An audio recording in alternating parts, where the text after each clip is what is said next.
Hello, everyone. This is Christina Barr, and you're watching Black Tea News.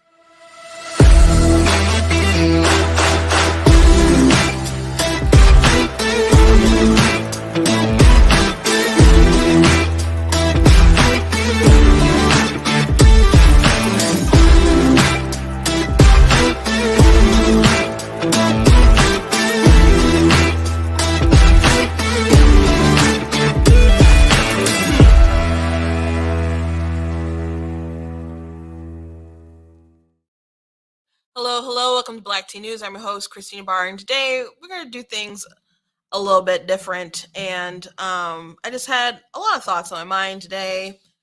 And last night, as I came home to one of my TikToks being taken down for harassment and bullying, which is funny when I get into why it's so strange, but or ironic, I guess, or hypocritical. But I really wanted to talk about the left and why there is such a focus on all of this sexual orientation and gender identity and the drag queen shows. And it seems really weird. And I've talked to Democrats who are just like, this is really baffling and it's very strange. And they don't understand why their side is like defending it, fixating it on it, funding it. It's not something the average voter wants or appreciates. And there's people who don't like all the stuff in their films being marketed toward kids, and they don't get that. And then there's like normal people in the world who may have different political views than me, but they're from the other side of the aisle. Maybe they're Democrats, but they're not as crazy as you would see like folks on Twitter. And it's like so much of our politics, especially on the left and the White House, is dictated by social media, and it's just not really the real world. And so we look around kind of puzzled at why is there so much division?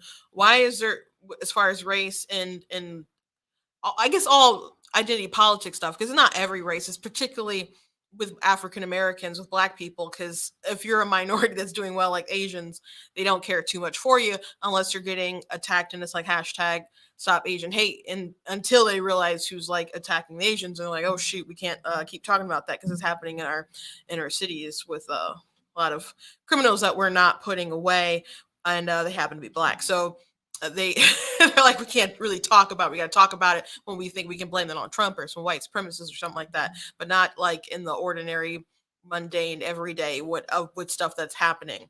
So I don't think it's gonna surprise much anyone for me to mention a bit of a Marxist plot here, but I want to break it down from like BLM and all kinds of other things. And there's an end game there to dismantle the country. And I don't think everyone's in on the plot, okay?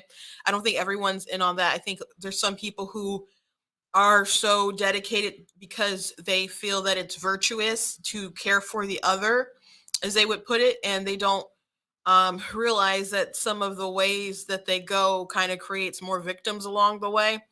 Um, and people are just so radicalized within their feelings that they're not thinking about overall what's fair for people.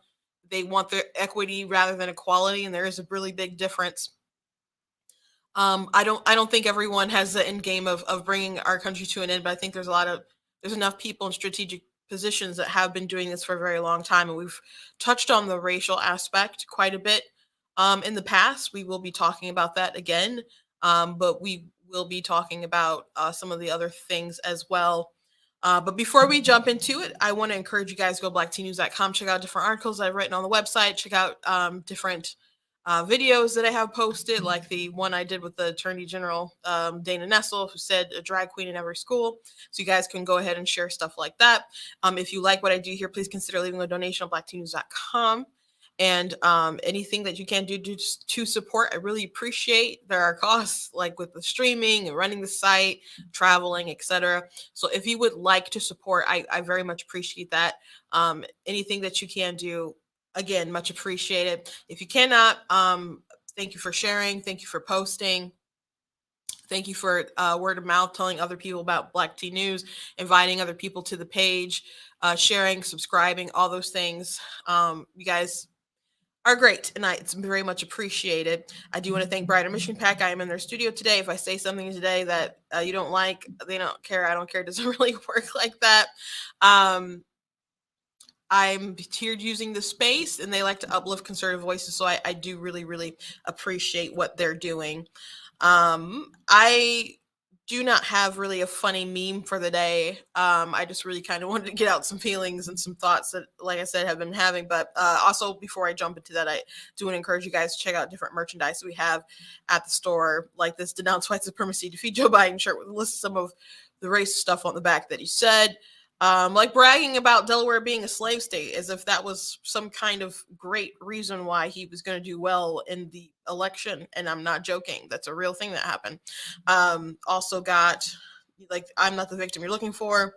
And with 4th of July coming up, don't forget to get the Constitution is a Glorious Liberty document, which, by the way, I was listening to Ben Shapiro's show, and there was a lot of different things that was like in my news feed that I thought about talking about. And he basically, his show plan was like my some stuff that I was thinking about talking about. I'm just like, you know what, I'm gonna talk about something different, scrap, because it's like all these things I had like checked off. But he had a well, this I hadn't seen until I was watching a show, but there was a clip from The View, and they were talking about Juneteenth, and they're like, "Oh, I just didn't know about Juneteenth. And this feels like a better holiday than 4th of July because this is like when we authentically got our freedom." I'm like, bro, there's other states that didn't get their freedom until after Juneteenth. So, I mean, don't get me wrong, it's a significant day, especially for those slaves in Texas who were freed that day. And I keep reminding people the significance about Juneteenth is the danger of not realizing that you are free. That is the significance of Juneteenth that I think that we need to resonate throughout, like, our talking points for the rest of our lives, I guess, as long as, because it's a federal holiday, it's not going anywhere. So that is what we need to talk about. I mean, besides like Republicans and conservatives or whatever can talk about, the whole Republican Party was founded to free the slaves, uh, Emancipation Proclamation, etc.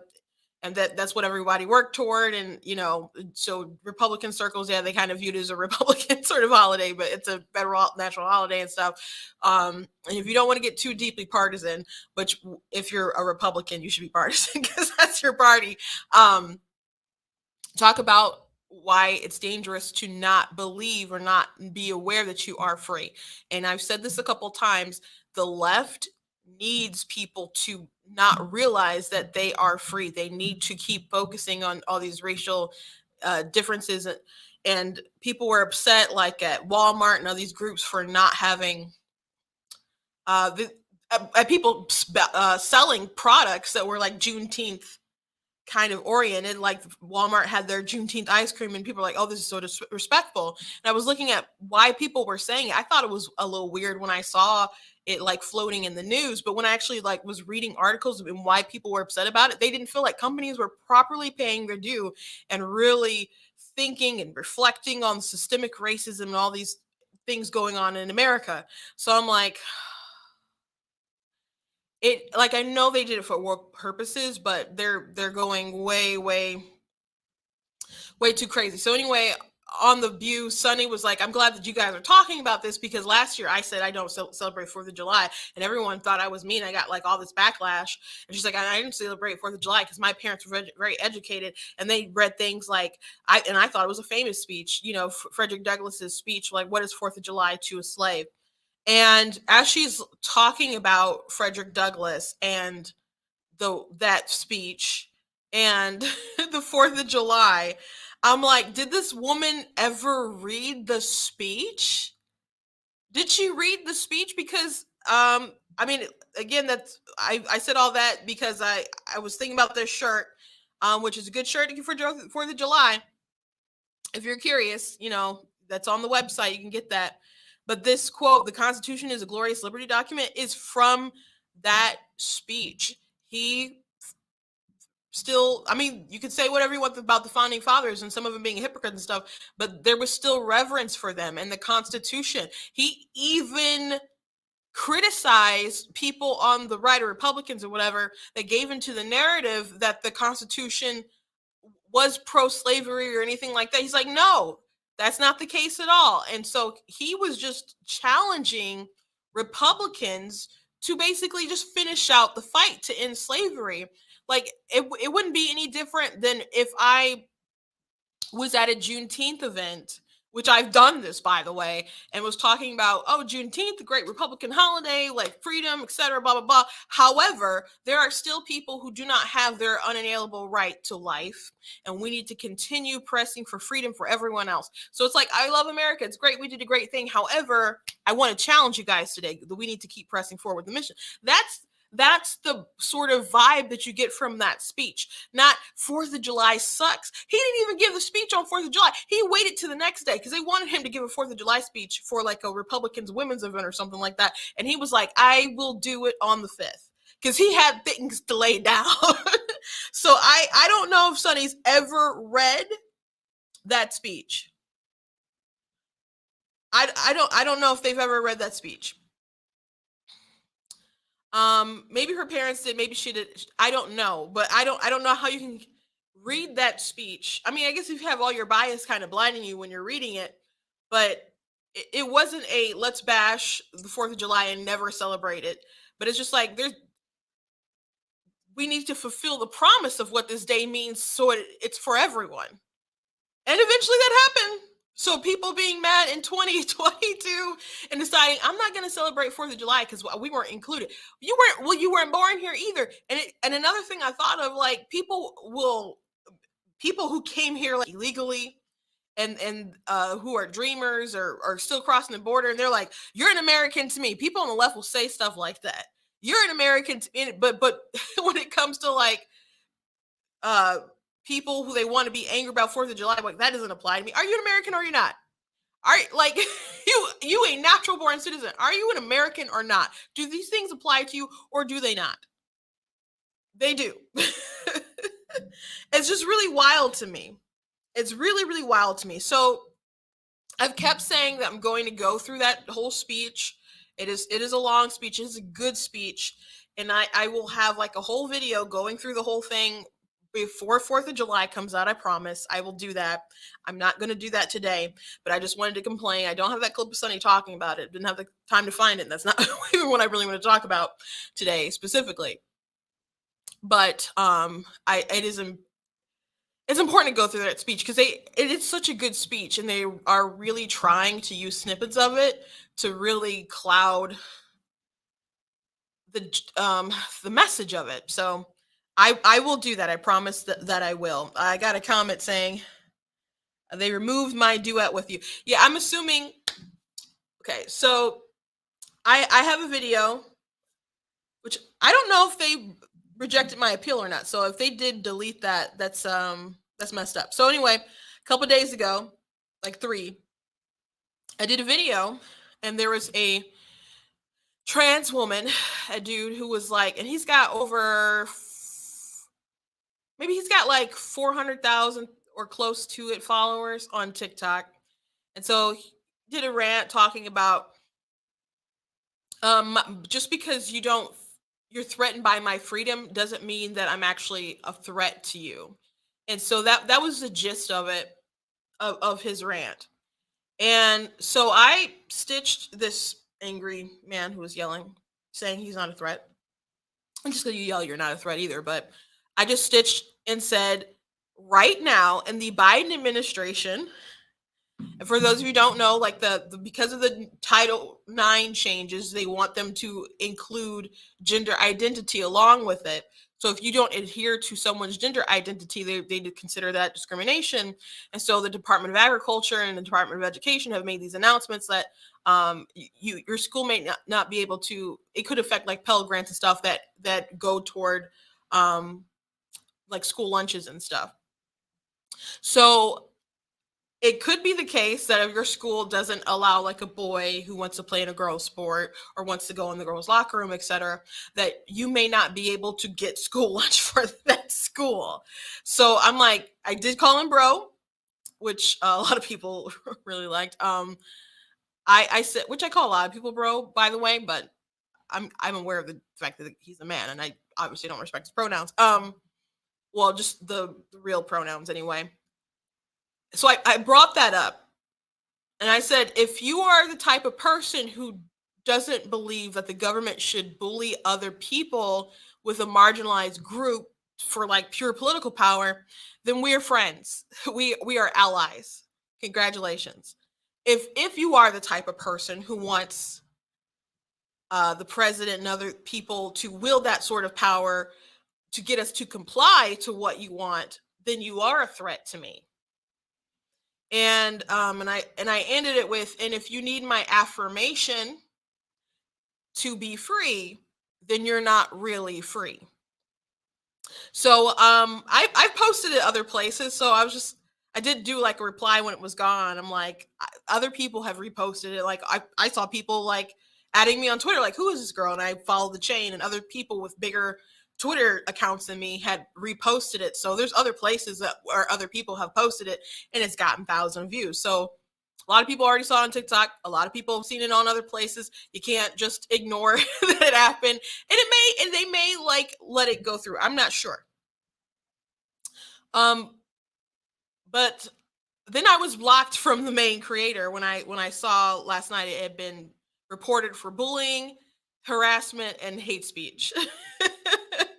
and I was also blocked from the person I stitched. So I'm assuming after I first made the video, the comments were turned off. His comments were turned off. Now, I'm not saying that I'm the only reason why he turned off his comments, but I am saying the comments were on before I made my video.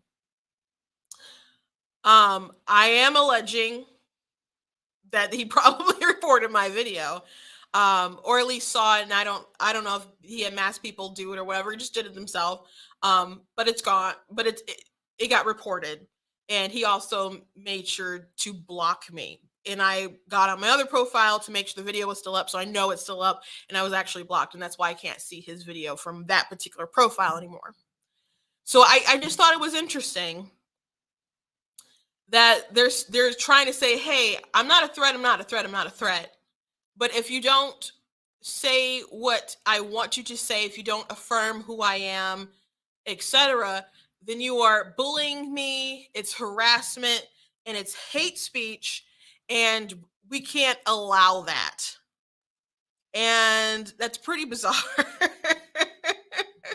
So you're gaslighting me when you're saying you're not a threat. And by the way, I have people who I follow who follow me who are gay, who are trans, and they're like libertarian minded. As I said, we are allies, we are friends. But if you are someone who wants equity rather than equality, and there is a difference, equality would be like we all have the equal opportunity to succeed, right? The same laws apply to us. We all have the same rights. You know, you're not more special than I am in the eyes of the law, the Constitution, etc. Equity is a transference of victimhood. That's what equity is. It's you have less than. Well, let me Frankenstein you up here. Maybe I got to hurt someone else to succeed there, but we want to make sure it's an equal playing field, even though it might be unfair to someone else. So you see that kind of stuff in critical race theory. I've already mentioned that the Democrat Party platform already has this sort of ideology in it. Let me show you an example. In their platform, which might take a minute. I know I have it in here, but I don't think I deleted it. Yep, got it right here. So they have a section about achieving racial justice and equity. And Democrats are committed to standing up to racism and bigotry in our laws, in our culture, in our politics, and in our society, and recognize that race-neutral policies are not sufficient to rectify race-based disparities. And on a first reading, I don't know if you're putz, maybe you're like, oh, that sounds pretty nice. That sounds okay. If someone's been like down, then how come, we can't help them? Um, well, when we're talking about applying the law differently, you don't think that's a little nutso? Let me give you an example. Real world example. Like immediately like after Biden was president, he made it so that if you were a minority farmer, you could apply for this particular grant. So obviously that's discrimination against the white farmers. So he got sued for that, like immediately. And one of the farmers who sued him was a white guy, and I don't believe he had like any feet. So you had like a disabled farmer going out there, I guess, still doing his business every day, who could not get this grant. That's discrimination, and you might be like, well, if I was a black farmer, I'd want that. Okay, but you're not someone who believes in equality. You believe in something applying to you if it's advantageous for you. That might not be necessarily fair for everyone across the board. And I understand, if it applies to you and you want to take it and you're like, I will do that. I guess I get that sort of self-preservation there. However, it's still discrimination. It's still discrimination. Like, where are your principles across the board? Are you someone who wants the law tipped in your favor, or do you want a society where the same law that applies to you applies to someone else? Because if the shoe was on the other foot, would you be okay if Biden was passing laws that just benefited white people as opposed to black people, Hispanic people, Asian people, etc.? Or would you scream racism? I think you'd scream racism. So in a fairer society, most fair society, we would look at neutral laws. But with critical race theory, they believe that our system is basically too corrupt through the years of our founding and all sorts of stuff. It criticizes the civil rights movement that had kind of a more forward side of mindset and would have liked to move toward a society that a race meant less. And we lived a more colorblind society. Not that I can't notice that you're white and you can't notice that I'm black. That's not what it's supposed to mean. But we got to a point where we just say it was like, let's judge each other based on the content of our character and not treat anyone different than that.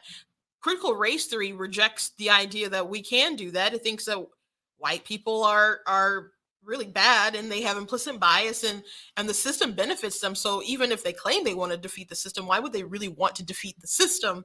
And the system oppresses black people. And it goes on more than that. But one of the ways they hope to rectify situations like that is like the non-neutral sort of law. So when people talk about critical race theory not being something in American schools and stuff, or it's only in law schools, etc., it's literally in the Democrat Party platform. It's literally there, that principle. So again, you guys can clip that out and show other people when they talk about that stuff. I really think that different political groups need to put these on different mailers and other stuff like that, and go out in the communities and let them know that this party is openly calling for racial discrimination in the law. In the law, it rejects the idea of neutrality. So there's that. Oh, so please go ahead. Go ahead and go to the website and get that. Oh, something went down my throat, guys. Yeah, give me a second. I happen to got a Coca-Cola in this bag right next to me.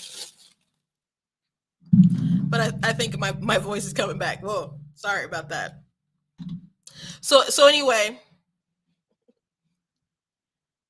go ahead and tell people that we have one of the major two parties that are openly advocating for racism.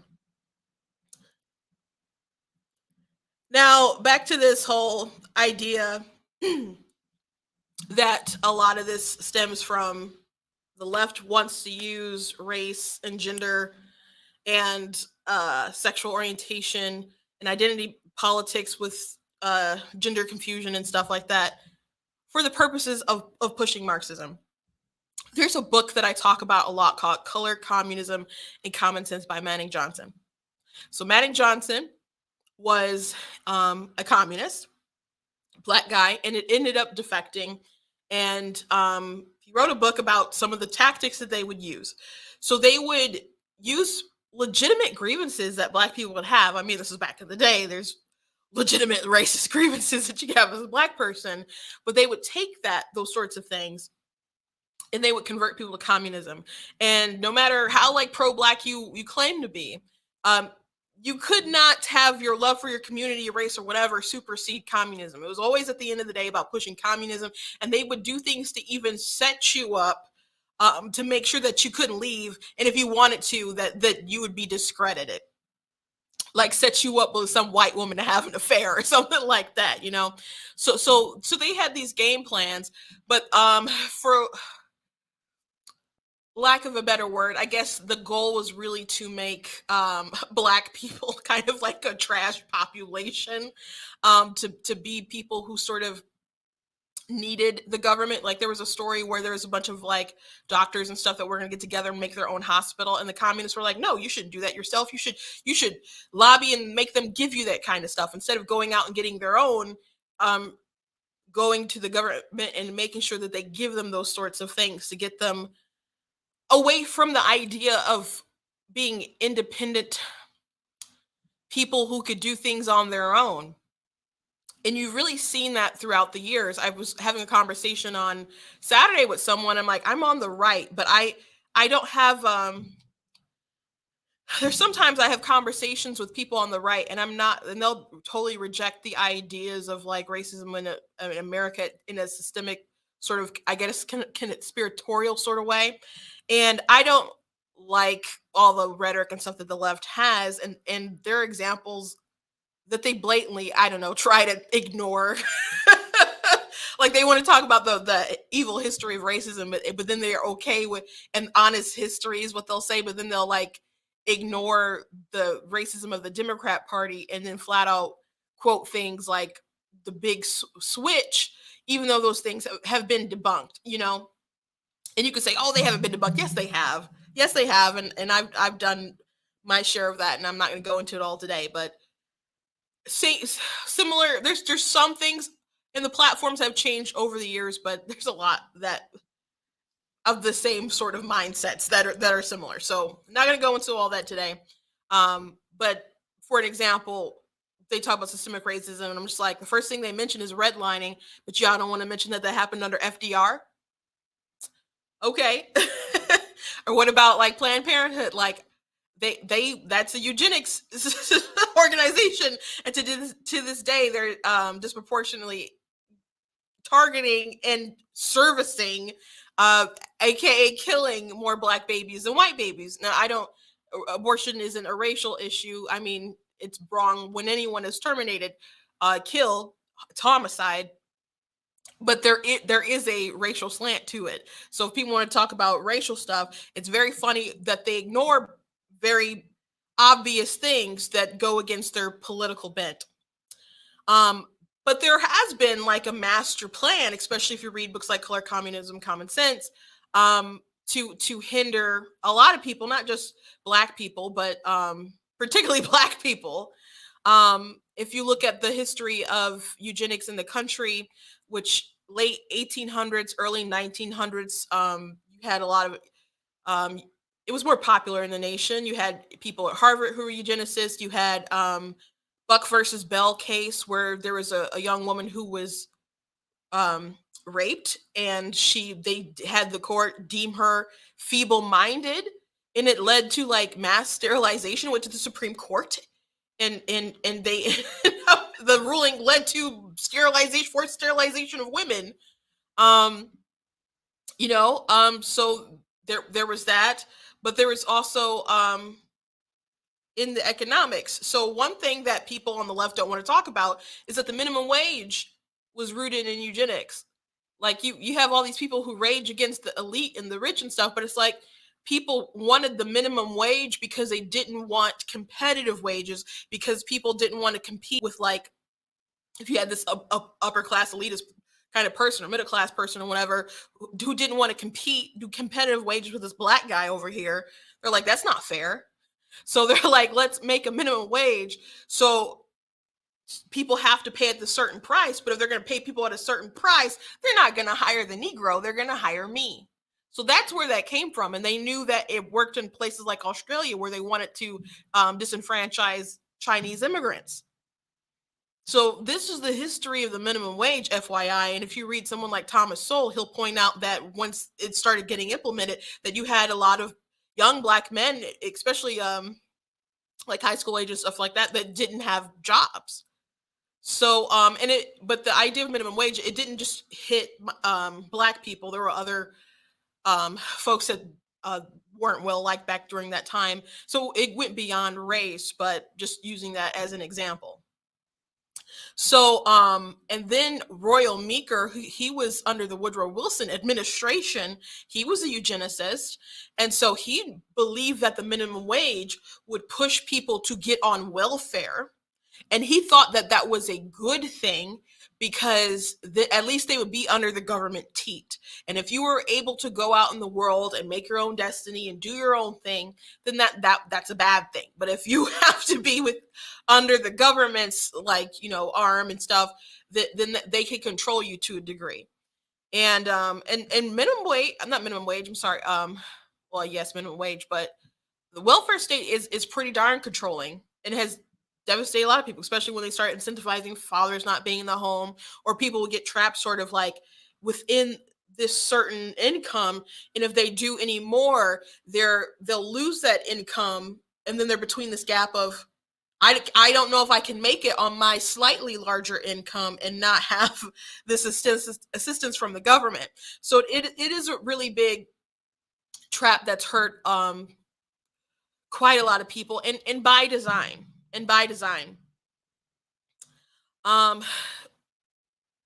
But really, the racial aspect is like a cultural Marxism.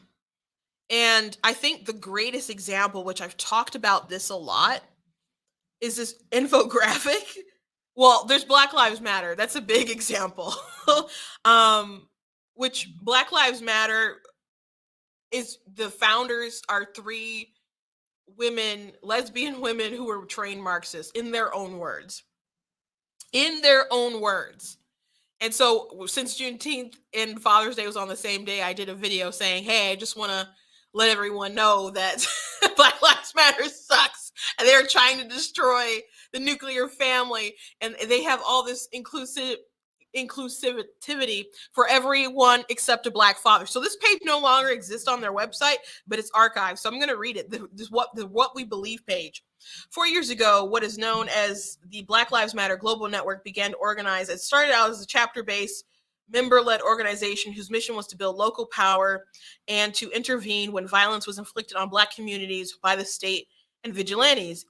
In the 3 years since, we've committed to struggling together to imagining and creating a world free of anti-Blackness, where every Black person has the social, economic, and political power to thrive. Black Lives Matter began as a call to action in response to state-sanctioned violence and anti-Black racism. Our intention from the very beginning was to connect Black people from all over the world who have a shared experience, a shared desire for justice, to act together in their communities. The impetus for that commitment was, and still is, the rampant and deliberate violence inflicted on us by the state. So, I mean, there's a lot of propaganda, and I've talked about how there was a Reuters, is that how you say it? Data scientist that actually got fired because he had all this data that just proved that BLM's narrative was not only wrong, but it was also harmful and has led to more crime and death. And he's within a lawsuit with them. But it was a really fascinating article, and I have talked about it in the past, and I would recommend that you look it up on your own time.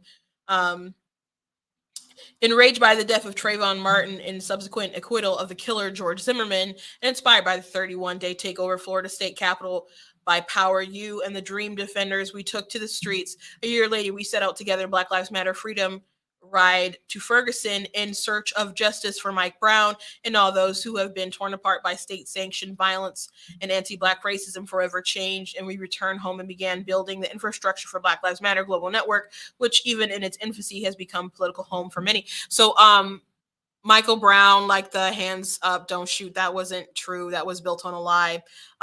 Ferguson riots were pretty crazy. George Zimmerman, he's an idiot.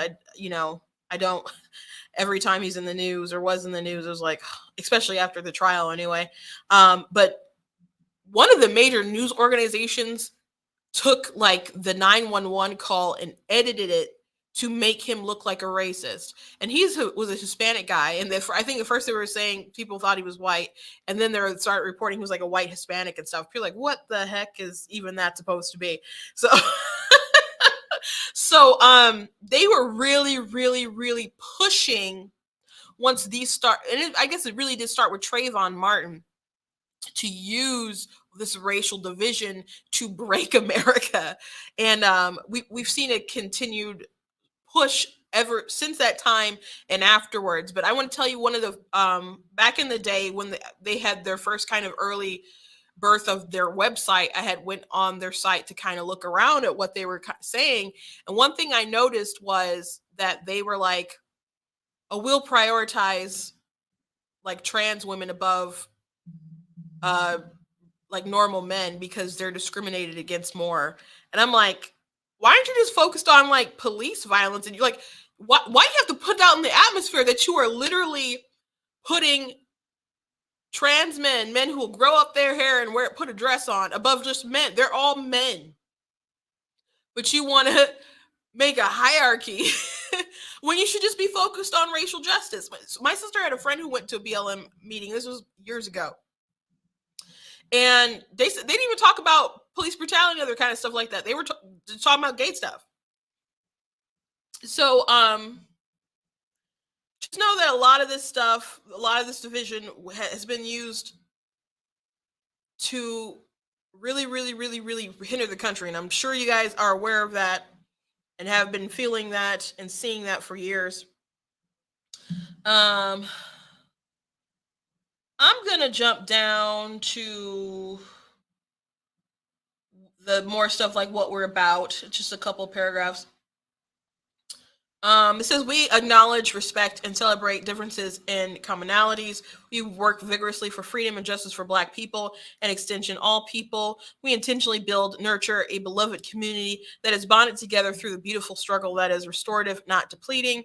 We are unapologetically Black in our positioning, whatever the heck that means, and affirming that Black Lives Matter. We need not qualify our position to love and desire freedom and justice for ourselves is a prerequisite for wanting the same for others.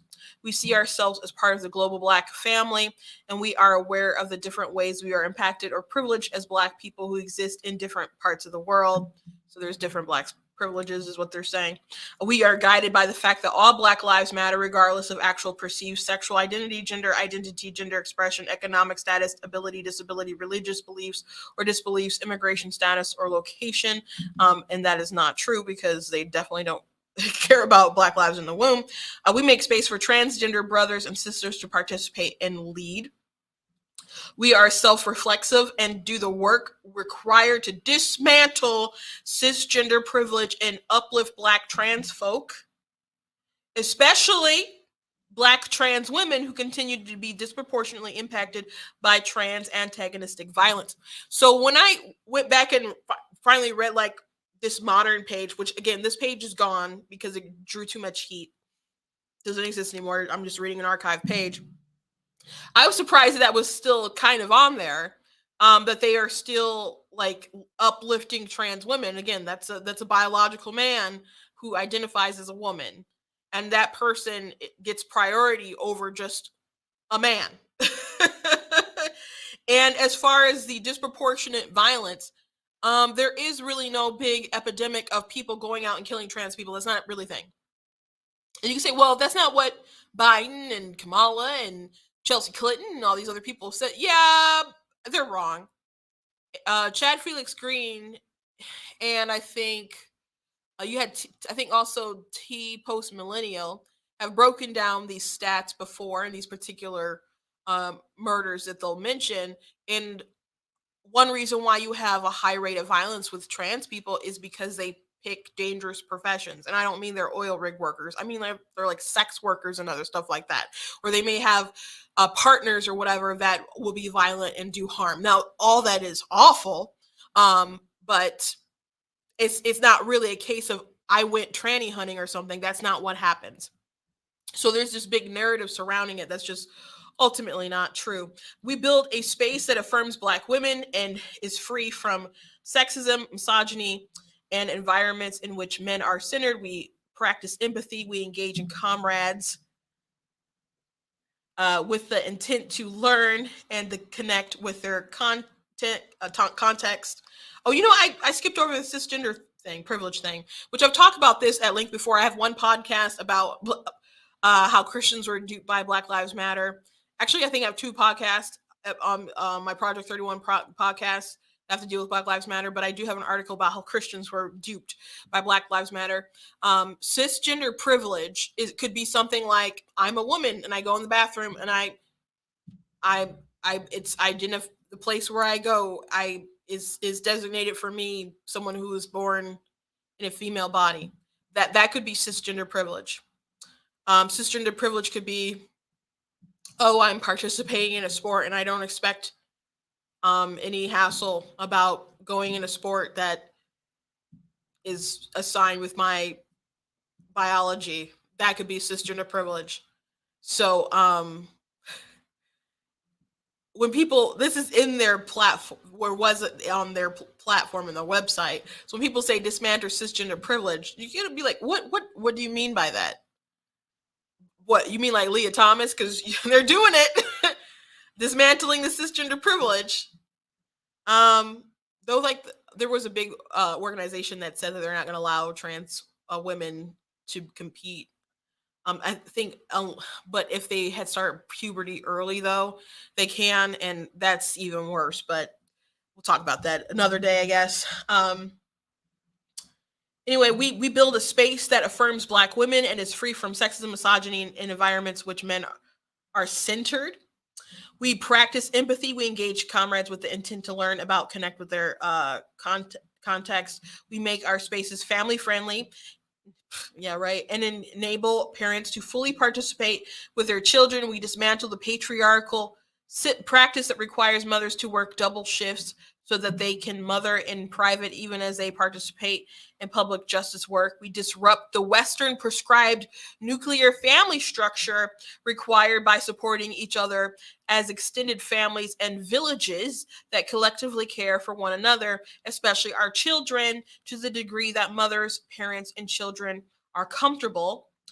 So the nuclear family stuff is what really got them in trouble, and people were like on the right who were talking about it nonstop. I was talking about it, Ben Shapiro, other people were talking about it, but until someone on like ESPN was like, man, I looked at their stuff and let me read what it says. That's when BLM was like, oh shoot, there's eyes on us from people who are kind of on our side, who thinks this is bad, so let's take it down. Was probably their thought process, because people were talking about it for a long time, and they finally took it down. It's bad when you want to destroy the nuclear family. This idea of extended families and villages, to someone it might sound good on the surface. However, who are these villages? And who are these people in these villages? And you cannot trust all these people in the villages. But I think it ultimately goes to this idea that the children don't belong to the parents or within the family, but you have children and they belong to the community, and the community will teach them what they need to know. As a matter of fact, the Michigan Democrat Party said something like that they made a Facebook post. They did end up taking it down once they got a lot of flack. But man, as someone who did social media for the Michigan Republican Party, if I had said something like that, posted something like that I hope is going to be devastating to them in the November election, and I hope people will continue to use that post, because I certainly just did in a video, I would have been fired. I don't know if that person was fired, but that sort of post couldn't have survived 5 minutes on our page, and it was up there for a while because people were like going back to it and like, is this real? Like, it was so crazy. Republicans were like, is this post real that the Democrats just posted? Because this is crazy that someone would say this. And we did all this double check. And I'm like, it's actually real. And they did apologize. And like, well, this doesn't reflect our candidate. Yes, it does. Yes, it does. Lastly, let me just finish reading off what it said. We foster a queer affirming network. When we gather, we do so with the intention of freeing ourselves from the tight grip of heteronormative thinking, or rather the belief that all in the world are heterosexual, unless he/she or they disclose otherwise. I mean, it's a good guess that most people are heterosexual. I mean, I guess how they're running the world, who knows for long. We cultivate an intergenerational and communal network free from ageism. We believe that all people, regardless of age, show up with the capacity to lead and learn. We embody and practice justice, liberation, peace in our engagements with one another. Did you guys notice what they didn't uplift and support? Did you guys notice? Something very specific. They talked about queer people, they talked about trans women, they talked about mothers, they talked about children, they talked about villages, they talked about queer affirming networks, they talked about ageism. They talked about everyone except a Black father. And this is a group that people gave millions of dollars to that's supposed to uplift the Black community. Now, if you did give money to Black Lives Matter, gosh, you got duped. And Patrisse Cullors thanks you for her cash, her mansions. I tried to warn people. I know a lot of people in my circle were probably very annoyed with me because every time I saw that hashtag, I had something to say. I feel validated. I do. I really do. But I knew I was always right. So, but this is a group that goes out of its way to say everyone, and they do say in general that everyone is included. But it just kind of seems weird to me how they straight up told you that trans women were more important than just cisgender men. So again, this is a group that was founded by a couple lesbians who were trained Marxists. That's the origin of BLM. And this was a group that so many people gave money to that they started making their own sort of curriculum to help go into schools and other stuff like that. Now, BLM has a more unfavorable look, especially as people are looking into their finances and other things. But 2020 was like a cesspool, and they just dominated. They just dominated the spaces, and people had the hashtags and the Black profile spaces and all kinds of stuff with these people who want to destroy the structure. You cannot have like communism or anything come into the country unless you undermine certain traditional pillars. And one of that is a family, and another is like Judeo-Christian values. You have to destroy those. And a lot of ideas that these people push attack those things. Let me give you another example. And again, I've talked about this a lot. But I will never stop talking about this infographic because, again, it's the most racist thing I've ever seen. So there's this whiteness in the United States graphic. Now, do you know who made this? It wasn't the Young Turks. It wasn't Vox. It was the Smithsonian, the African American History Museum, the huge one in DC. Now, there is backlash, so they ended up taking this down, this infographic, but hey, it will live forever in infamy, I'm afraid. So they have all these different things that they believe contribute to whiteness in America, white culture. Now you may be a person of color with these attributes, but that's just because you've been affected by whiteness in America. And if you recall, like last year in 2020, there was all this disdain for whiteness and white people. And they're like, we have to reject whiteness. Washington Post did this video, and I if you haven't seen it, I did a rebuttal to it, or reaction to it rather, so you guys can go ahead and watch that. But there's this idea that you really, really need to reject whiteness. There was, well, actually, Coca-Cola did the Be Less White, but a lot of corporations were doing stuff like that. You had white fragility, which became a smashing success. People were obsessed with it in 2020. So you infographics like this were birthed out of it. And again, this is the African American History Museum that made this. So what sort of things do they believe that are whiteness and white culture in the United States that are bad? Essentially, the nuclear family. The nuclear family. The idea that husband is a breadwinner, head of the household, wife a homemaker, subordinate to the husband. Children should have their own rooms, be independent. Objective, rational, linear thinking, cause and effect relationships, quantitative emphasis. Or what about the first at the top? Rugged individualism. The individual is a primary unit. Like the individualism is bad. That if you're an individual, that is a whiteness thing. Independence.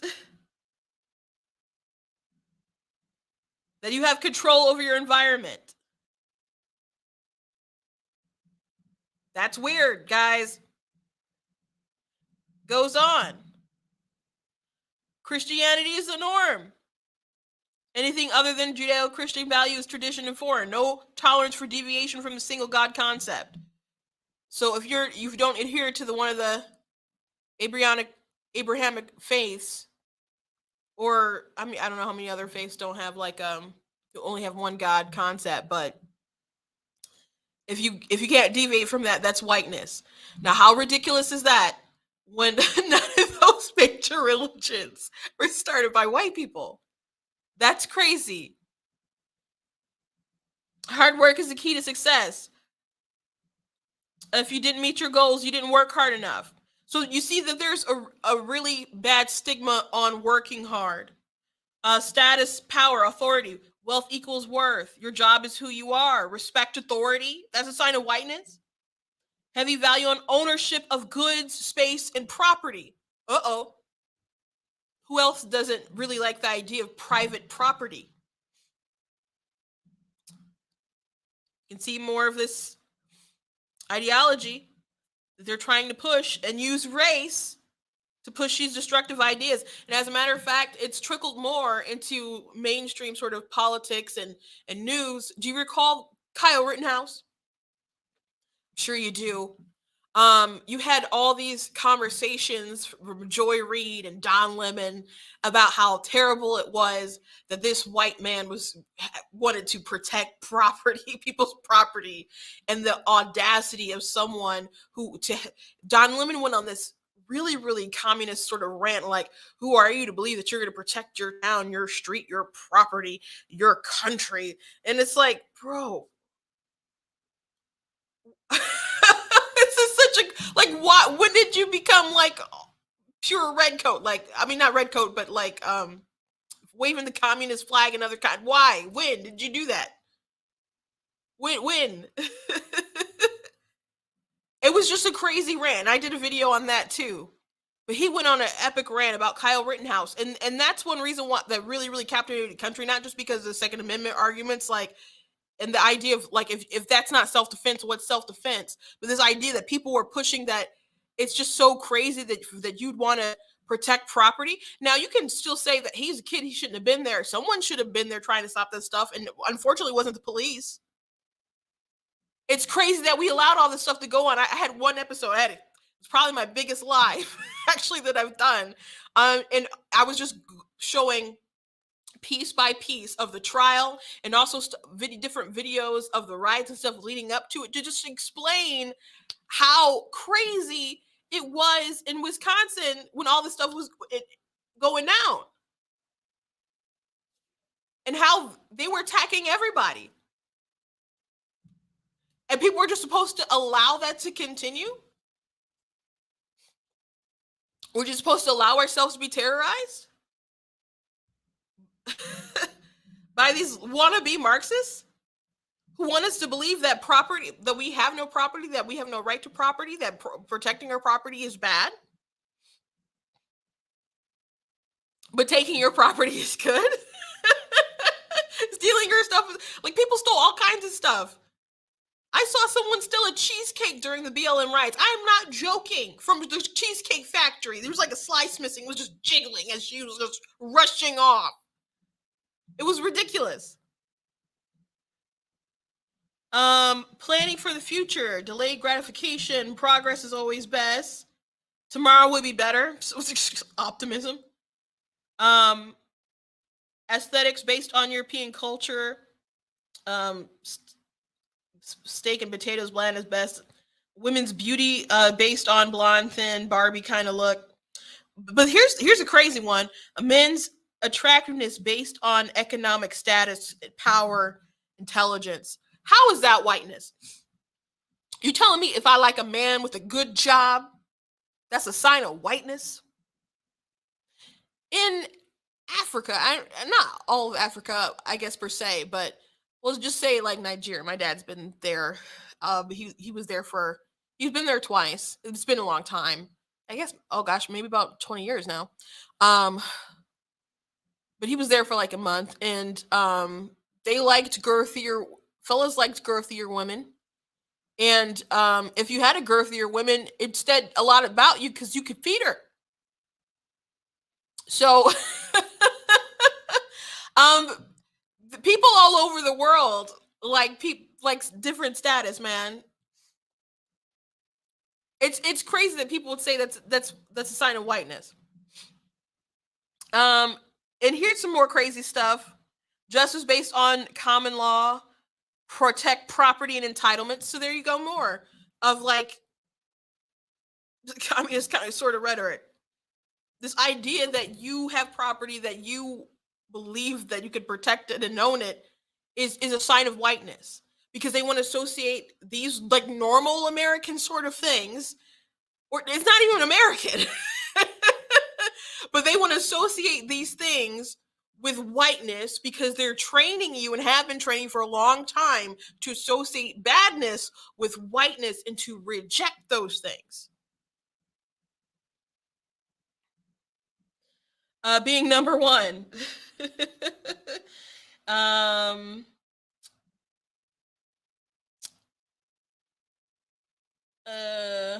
Be polite is so funny at the end.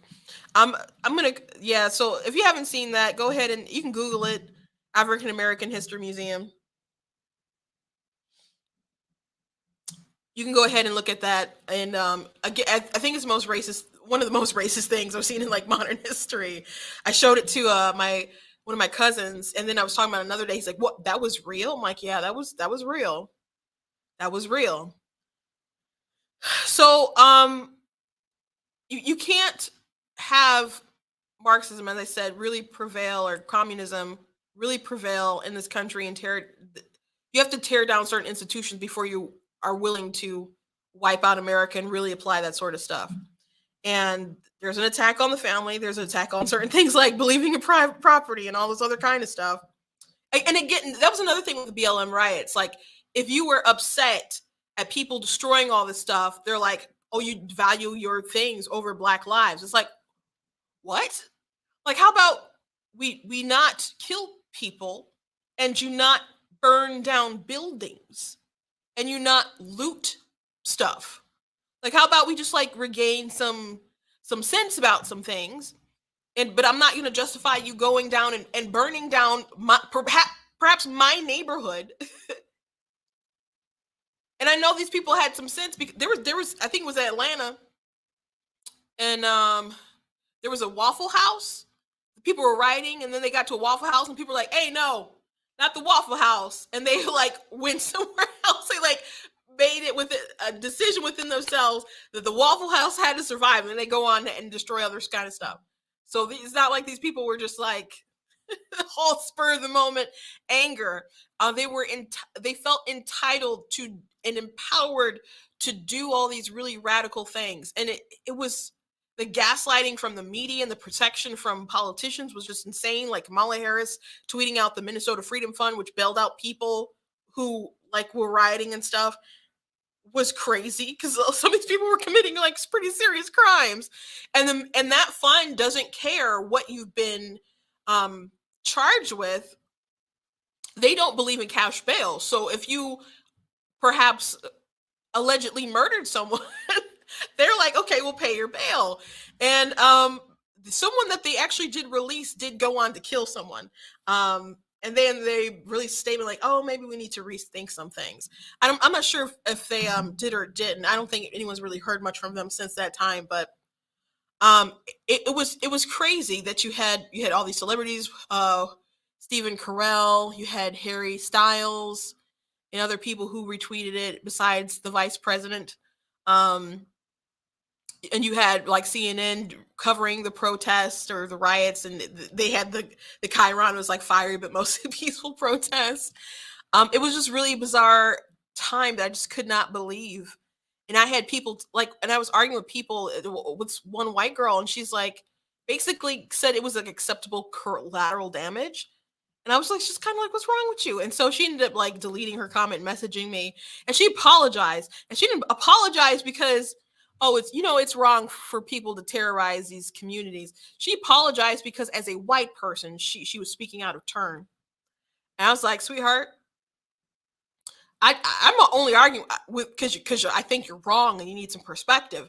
I think you have the right to have your own opinion and voice your concerns.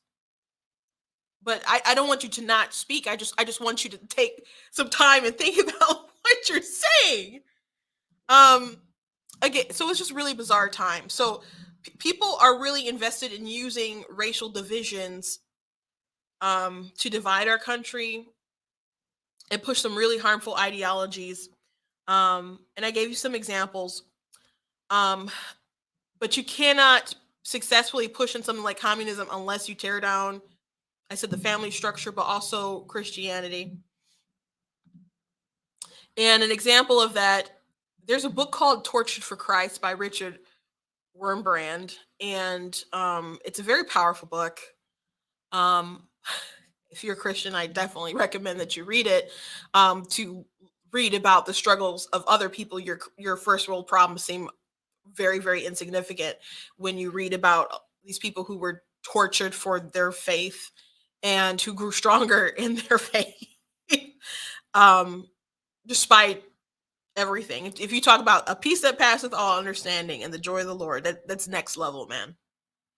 But anyway, he was in Romania when like the communist regime was just really coming in, swooping in and other kind of stuff, and they're a really, really forceful atheist sort of state. Um, but at first they came in like they wanted to make friends with the Christians. And so there was one particular meeting he was at with some other group of Christians, and they were saying some really off stuff. And his wife was just like looking at him like, are you going to say something? He's like, if I say something, you're about to have a dead husband. And she's like, I'd rather have a dead husband than a coward.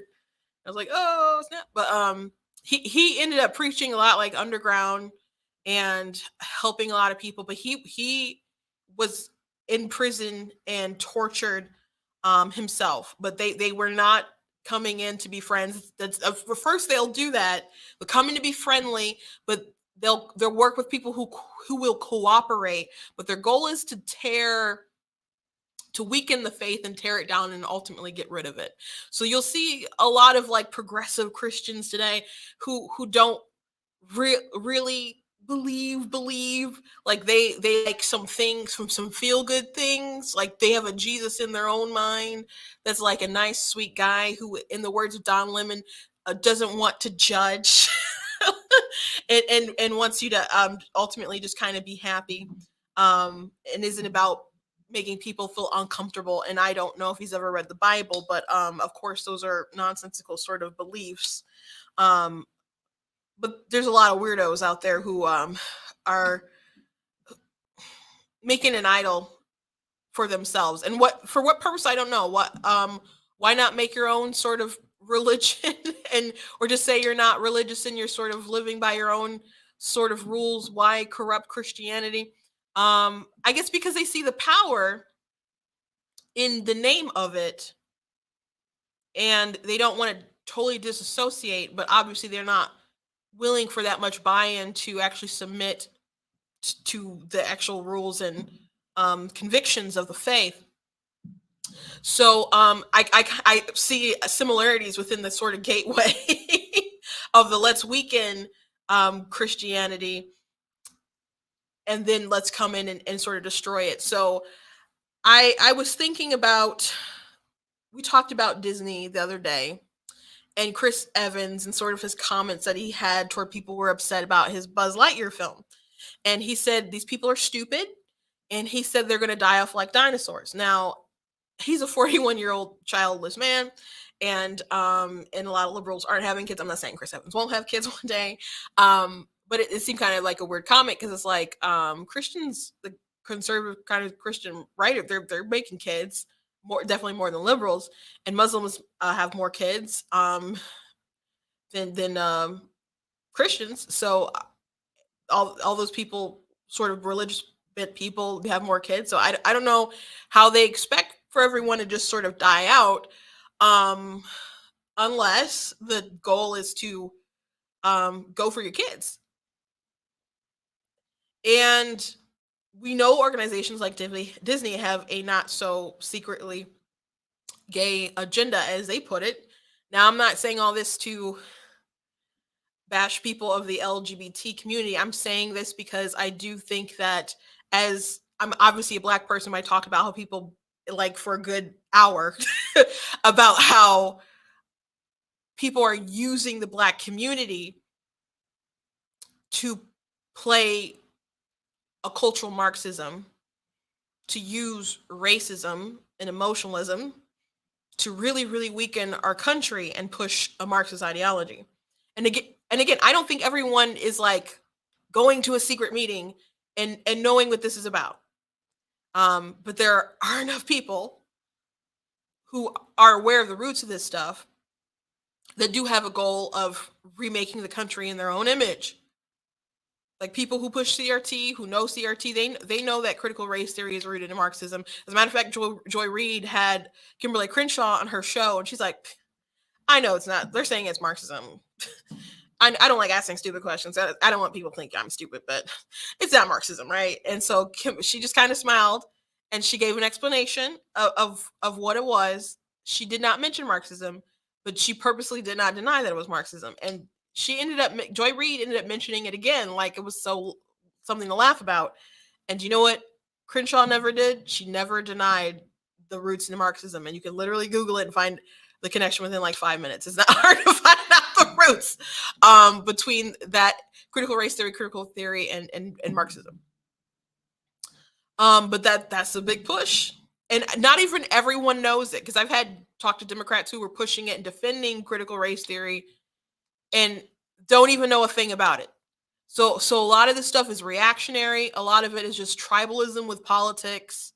A lot of it is people feeling that it's virtuous to argue with this stuff and uplift it, like whether it's that or, I don't know, the drag queen story time hour, Blue's Clues having pride parades with drag queens and all this kind of other stuff. Not everyone, I think, is inside with a devious plot to undermine the country, but I do think there's enough. Ultimately, I believe that is the end game.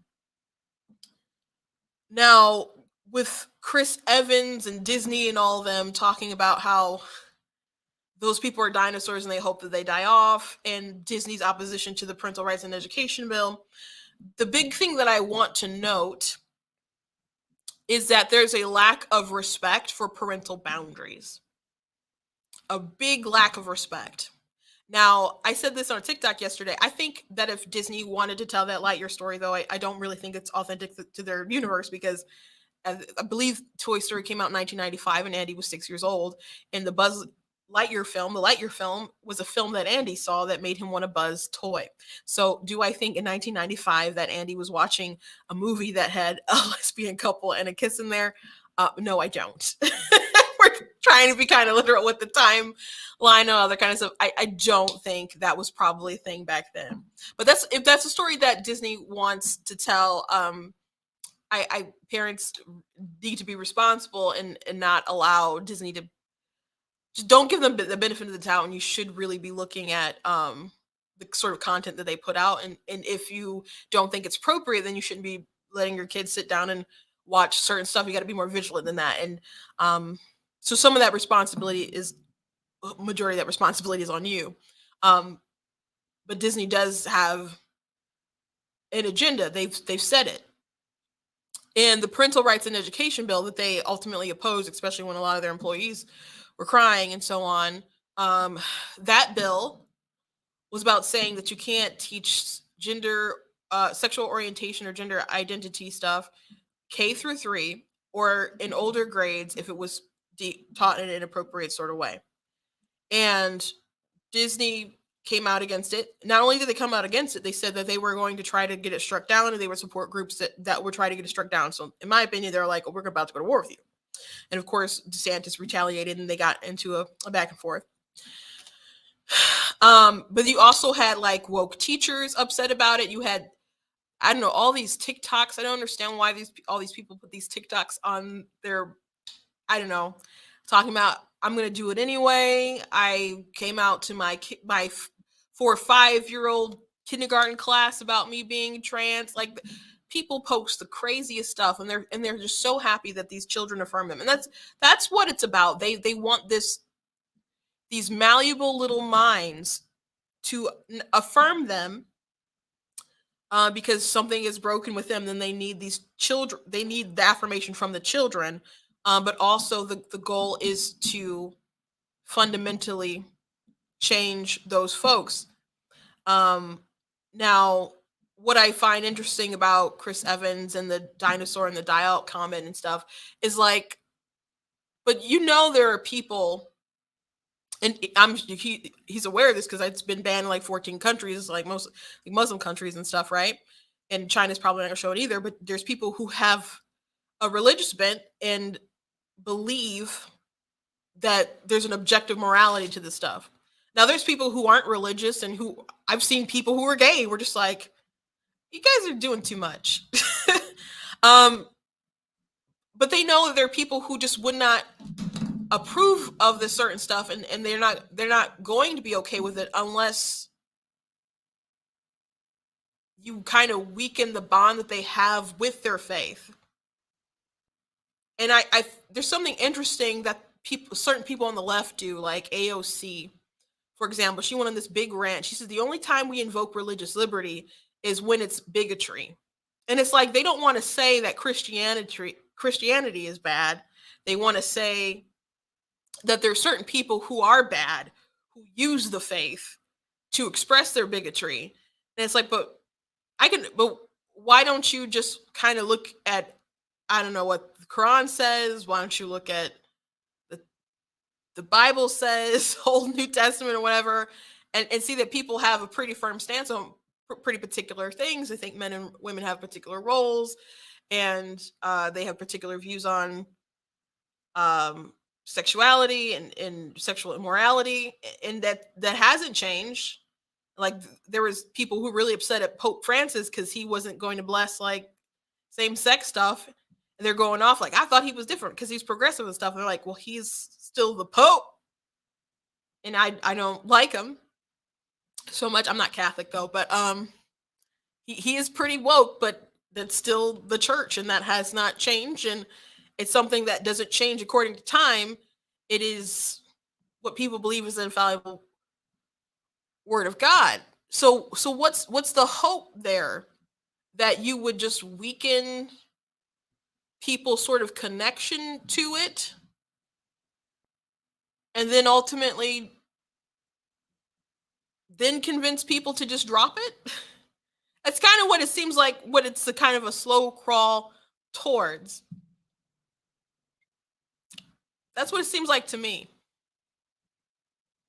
Now, you can not agree with Christian values and principles and etc., or some of the things in there, I suppose, but acknowledge that our country was founded on certain principles, like the I think it's a Blackstone principle, Blackstone ratio, for example. that was like used within like developing like legal stuff within the um Anglo-Saxon like common law stuff. The idea that the jury, like, you have to have, you can't convict someone unless you're like 100% certain. Even if there's like a little bit of doubt, you got to let them go. Because there was this idea of, I'd rather let 10 people, people go free than convict one innocent man. And the history of that, or the root of that, is actually like Sodom and Gomorrah, and Abraham pleading with God, like, don't kill this town. What if I can find like 100 righteous people? And God's like, okay, I'll spare him.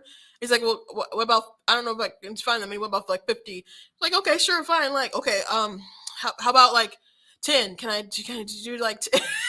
And he had to keep laying down, but they couldn't like find. But that idea that God would be willing to spare this really unrighteous town if you could find a couple, like a person, um, that idea is rooted within our system. And so when people talk about Judeo-Christian values and that they don't like it, that you have to know that it goes deeper than, I don't know, some things you don't like about Christians, like believing in there was a flood and all the, like our 10 commandments and other sort of virtues that are embedded within our system. It goes a lot deeper than, I don't know, fringe arguments you hear from atheists on TikTok. But those sort of principles, if you go back to the that infographic, there was stuff that they don't like as far as like justice based, that they don't like that sort of stuff either. Do you think that's crazy that they have intent counts on here? Well, how is it that intent counts a thing of whiteness? How in every culture does your intent not matter? How can your intent not matter? That's crazy. But I guess you see examples in that with sort of leftism stuff all the time.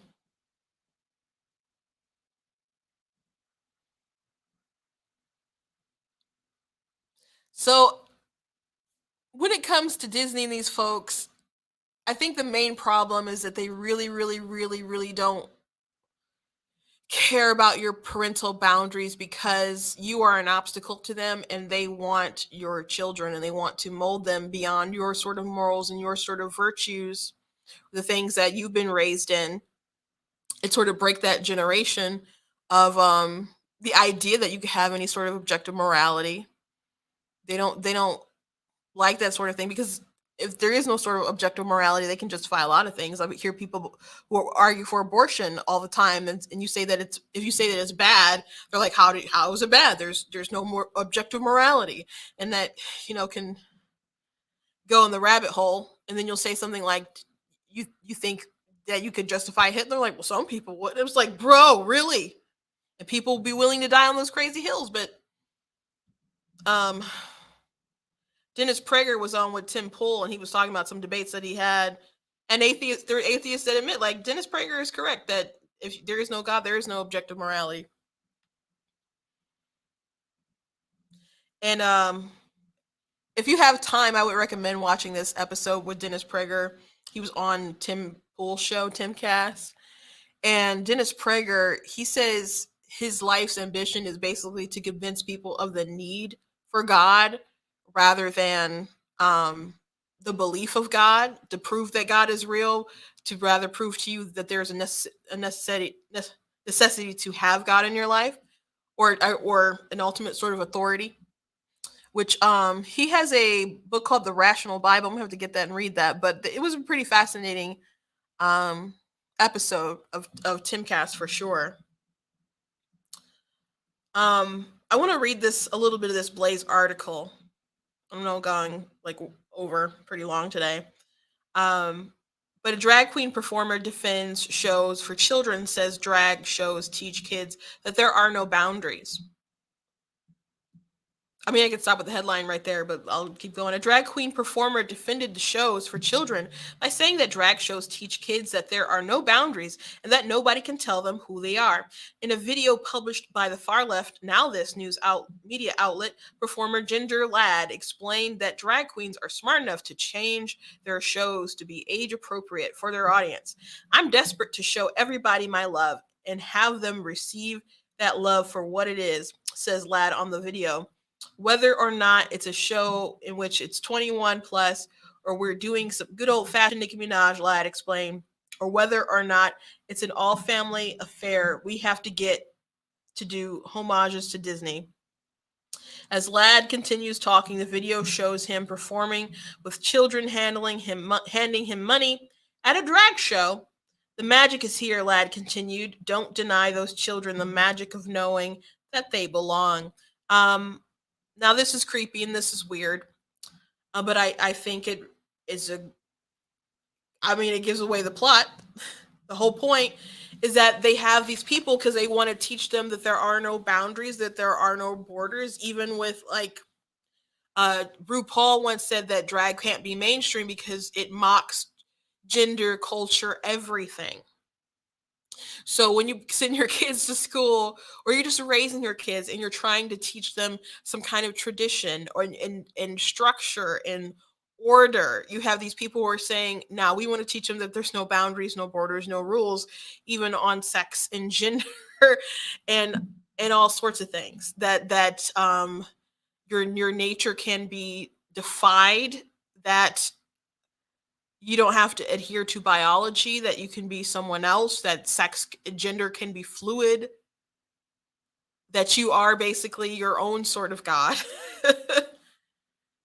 So much of this new age and left stuff that's getting pushed by the leftists is just really replacing the idea of submitting to some kind of higher authority to you being the person who gets to be like your own sort of god. And it's I don't know, that always sort of rebellious thing back to the Garden of Eden, like if we take this and we rebel against God, we're going to be able to be as gods. But not realizing um that you're just setting yourself up for a big curse. But um you can't change your sex, you can't change your gender. Sex and gender are different terms, they're different words, but they are meaningless without each other. um this gender confusion that people have, I wouldn't wish dysphoria on anyone. um but many children who have sort of questions about that will grow up, if they're sort of they grow out of it without if they're sort of left without the sort of influence that's going on now. But there's plenty of people who opened up and have detransitioned and said they got radicalized on things like Tumblr. Um, there's a cesspool of it on places like TikTok, where there's a lot of people who may be depressed and have all sorts of other issues, whether it's internalized misogyny and whatever. They see other people like them and they want to feel like they belong, and they're hurting, and that's what they see. And other people claim that they're happy and they want to, they're like, maybe that's what I'm missing and maybe that's what I am. And they dive into this and they want everyone to be affirmed, and they find a group of people who'll be like, oh yes, yes, yes, you're wonderful, and they will take that on and they will dig themselves deeper. And if someone's like, no, that's not actually true, then everyone has to attack you because you're a terrible, terrible human being and a bigot. So we're doing a pretty terrible disservice to our kids, and there's more studies that are coming out all the time. I mean, the Europeans were kind of more on the transition thing more before, but they're dialing back, and we're like revving it up with our own president saying that we have to affirm these kids, and if you love your kids, that's what you'll do. And it's not something that's really, there's a big social contagion to it, as Abigail Shrier wrote in her book, Irreversible Damage. And it's not, it's something that people are acknowledging that they can see patterns, especially as like there's young women in blue states, for example, that are more likely to associate with some of this stuff. Um, So they can see that there's not a natural sort of biological bit to it, that there is some kind of social element contributing to the rise of these things. And you have all these industries like Disney that are pushing the affirmation. They're capitalizing off of it. And some of it is I think blood money, not blood money, but kind of like a racket. You pay your dues. Like I posted my rainbow flag, don't be angry at me. Just another virtue signal. Not realizing that we're getting a little closer to the end as you bully other people. Back to my TikTok earlier that was taken off. It wasn't hate speech. It wasn't bullying. It was just pointing out that you have a group of people who are uplifting over other people. This is an aversion of equity, not equality, where you have a marginalized group and you have a low income families and stuff, and you're willing to make them the victims. For those of you who don't know, because you came in late, the Biden administration, um, because of Title IX, the gender identity is included in that. So it's possible that kids' school lunch programs might be halted and not awarded if they don't adhere to like gender identity policies and stuff. So you may have kids who qualified for free lunch. By the way, I had free lunch from the day I went to school to the day I left. I was one of those kids. Um, and I'm not bringing up this issue particularly because I was one of those kids, but I just think it's bizarre and it's a lot. More people should know about it. More people should be talking about it.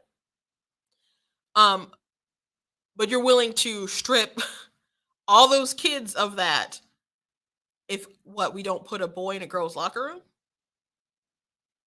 What's the purpose of that? It's not politically advantageous. It doesn't make sense in the polls. It's not because I think you care about people because you're hurting all these other people. I don't think you care about trans kids more than you care about low income black kids or white kids or whoever in the neighborhoods. Maybe you don't care about either of them, or maybe you care about them equally. But I don't think Joe Biden cares about particularly maybe more one than the other. And if it was more than the other, I would think it was kind of more like the low income kids, if I had to guess. So why? Well, he's someone who I don't believe that Biden isn't all there. I mean, I don't think he's as senile as other people say, but he is someone that's bowed to the whims of his party. That's Joe Biden. He goes where he feels like the sort of opportunity is, and they've probably made a lot of deals to really push the country in a particular direction.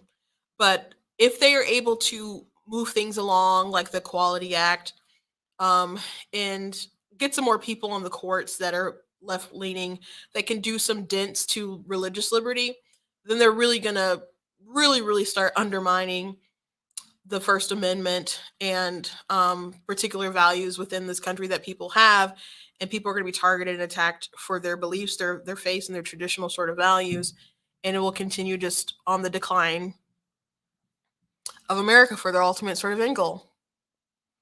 So again, I don't think everyone's sort of a part of the plot.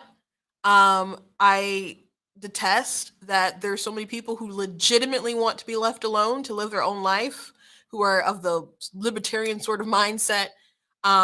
Just like let me live my life, and I'm not gonna bother you. And we can still have cookouts on Sundays. After you get out of church or whatever. Like there's people out there who just legitimately want to live their life. Um, and I know I know a lot of these people who don't want to be used as political tools and props by like the Biden administration, all these other people. But unfortunately, they are. Unfortunately, they are. And when it comes to Black people and the alphabet mafia, the LGBT community, they are useful tools to the left. They're very useful tools to the left. And again, they want to tear down certain sort of planks that are necessary to uplift the country, hold up the country, and to stave off the end game that a lot of people have to bring communism here. And you got to attack the family, and you got to attack Judeo-Christian values, because there other countries have come in, and at first they're friendly to Christianity. They're like, we just got to tweak it a little bit. Just got to tweak it a little bit. And then they just flat out reject it. So, those are my thoughts today. Those are my thoughts today. I hope you enjoyed the conversation. Went a bit long today, but I just felt like I had to get some stuff off my chest, just thinking through it today. I'll probably write it down in a more sort of concise sort of manner. But if you enjoy what I do here at Black Teen News, please consider leaving a donation at blackteennews.com. Anything that you guys can do to support it, really appreciate it. There are costs associated with streaming and running the website and travel and all sorts of different things. So if you can, and if you are able, I know times are tough, but if you can, I really do appreciate it. Make sure that you guys are sharing, that you're liking, that you're subscribing. Thank you for joining me live. Someone said, as a gay woman, please understand not all gay people are on board with this. I understand that. I really do. I really, really do. I really, really do. Even there's people who are religious still, and there's people who are non-religious, and like I said, there's people who just want to be left alone, and they're just like kids be kids. I listened to this one conversation with a friend of mine, and I thought I had never heard a conversation like this before, but he was having a live on TikTok, and he was talking to a father, and their kid thought that they were gay, and so he's asking the commentator, who was gay, what he does, and his child was kind of young. I don't know how old, but he said, it was my friend Spike. And Spike's like, ask your child, what do they mean by that? Like, do they want to have like relate, like, are they sexually attracted to like the same sex? Like, do they even understand what they are saying? Like, nail that down. And he's not homophobic. He's married to a man.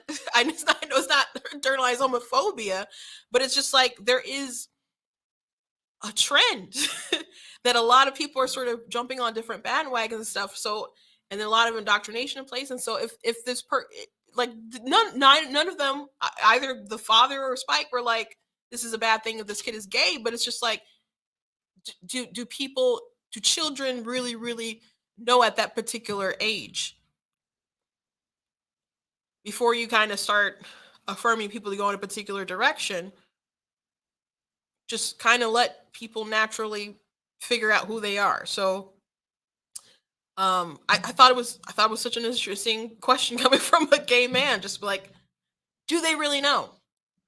Do they understand like the gravity of believing that or saying that, and what that means?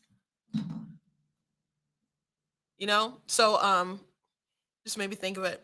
But he's someone who was on the left. I think the lockdowns and stuff kind of radicalized him. He's been to like a Trump rally or two. He's a good dude, and he just likes to have conversations. But he's not the only one. Like, there's just like there's a lot of Black conservatives on TikTok. There's a lot of gay libertarians and conservative stuff on TikTok. But just people who aren't like affiliated politically, that are just like, this is weird. Disney's weird. The library stuff is weird. But there's people in particular places of power that are pushing this, and they don't really care about the blowback from their constituents for some reason. And if we can have like a big enough political pushback, like in November, for example, would people kind of straighten up and fly right for a little while? I don't know. Because I think these people sort of revamp.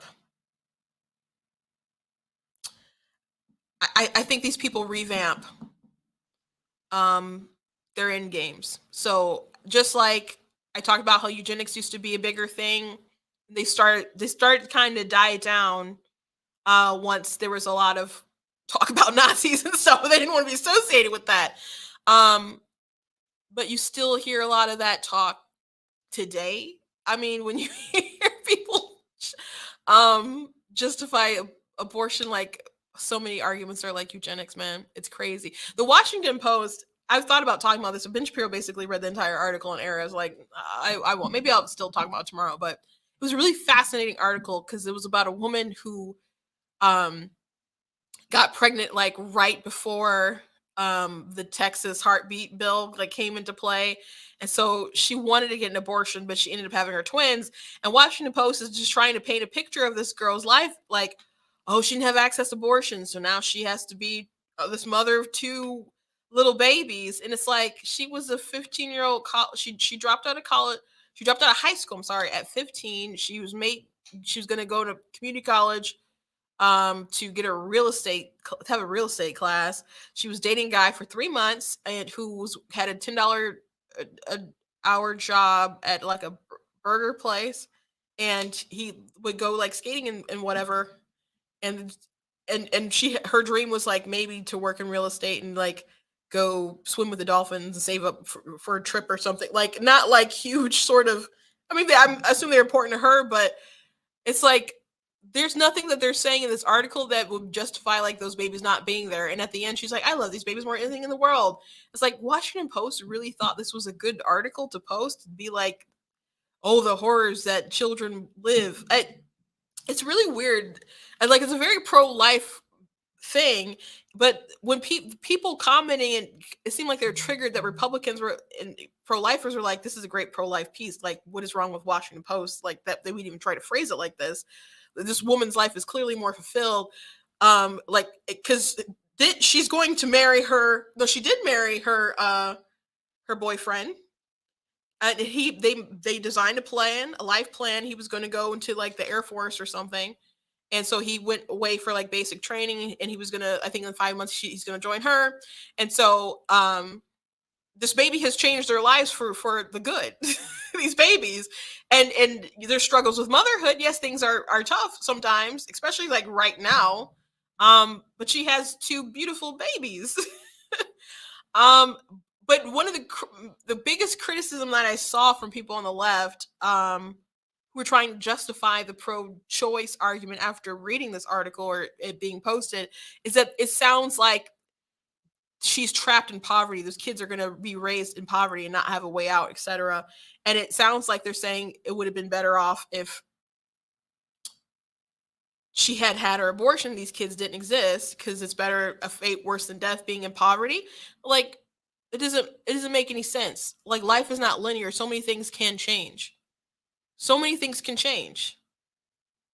Her husband's like having a career in the military now, and I have a friend who got pregnant like out of high school, and her life was like on a pretty negative path, and her child like woke her up to take responsibility for herself, and she like left her baby daddy, and because and she kind of started putting her life together. I think I don't remember, she went back to school, she got a job or whatever, but her family had helped her out, and then she ended up meeting a really good man. They have a really good family. And a child can really save your life and teach you the value of responsibility and the meaning of life. And I don't think you're going to necessarily find the meaning of life swimming with the dolphins in Hawaii. It sounds nice, but you're going to get a lot more meaning when you're watching your kid, you know, graduate from kindergarten in the fifth grade, and watching them go down the aisle with the girl of their dreams. No, I think I can't remember if they were boys or girls, but I think they're girls. Watching your kids go down the aisle and stuff. Like those are things that are going to give you meaning. Like, can you not being alone? Maybe she could have been a real estate mogul or something, and then alone on her deathbed and never married the guy. And it's just really weird. But anyway, they kept trying to justify it because of income, and it's so bizarre to me, especially as someone who we struggled. There's 7 of us. We struggled. So anyway, it's a really good article. Um, anyway, I'm just quickly just going through the comments. I thank you guys for joining me today and chatting live as I went through my whole spiel today. Look out for stuff on the website, different articles, different videos that we have on there. Again, thank Brighter Michigan Pack. I'm in their studio. If I said something today, I don't care. They don't care. And please check out different merchandise I have on my site. And I'll see you guys tomorrow with some news of the day. I hope you enjoyed the program, and thanks for your contribution. I see. I really appreciate you. I really, really appreciate you guys. And for sharing, for commenting, it all really, really helps. And I really want to grow Black TV on myself. When I see people like The Blaze or Daily Wire or things that Tim Pool and other people are doing, I'm like that would be great. And people tell me to run for office, do other kind of things, and I appreciate that too. And people support my voice and want to see me in other capacities. But I do feel like my place is in media and outreach and having these conversations. And that's what I want to continue to push right now. So God bless you guys, and I'll see you tomorrow.